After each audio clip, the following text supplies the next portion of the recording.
So I know this is from one of your Hey Mary Kays. Now that the draft is over, what pieces are we missing on the roster? I don't think there are too many pieces missing. In fact, there were not many holes going into the draft. It's just that kind of year. It's a well-stocked roster. Even though they have gone 3 straight years without a first-round draft pick, they've done a phenomenal job of adding talent in many ways through trades, through free agency, through the draft. So they have pretty much everything they need to get the job done. But there are probably a few places where they will look to maybe add a player or two. One is tight end. I could see them adding one more tight end to the mix. And another one would be perhaps a running back at some point. They didn't feel the need to do it at that point. I think they'll need to keep an eye again on quarterback and see if they need to add somebody there, depending on how Dorian Thompson Robinson comes along and how Deshaun Watson is doing. But as of right now, they didn't even draft another quarterback because they didn't feel like they were going to have the reps to go around. So I think it's a pretty well-stocked roster.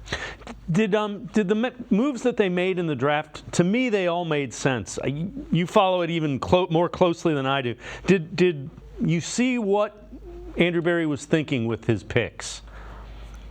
Oh, absolutely. I mean, you just take the first pick alone and you see where they were going with that. They looked at some of the high-priced defensive tackles in free agency, but once it gets into these high double-digit millions and they're going to be the second highest paid player in their position, the Christian Wilkins and those kind of guys, it just becomes cost prohibitive.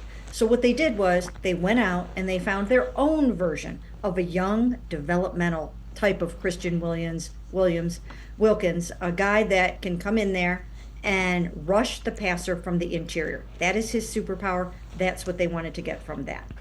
And then you look at Zach Zinter. They need a succession plan at guard. They just do. It's not something that people necessarily want to think about or talk about, but they have to start thinking about life after Joel Bitonio in the event that he decides he wants to hang it up at some point. His body's starting to break down a little bit, understandably, here and there, and you just never know how long he's going to want to play.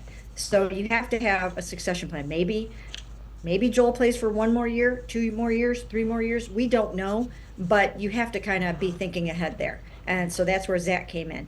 And then when you look to Jamari Thrash, he is going to be one of their choice route runners, and that's going to be something featured in the Ken Dorsey offense, where the route runner, that receiver, makes their breaks based on how the defender's leverage is or what the coverage is like.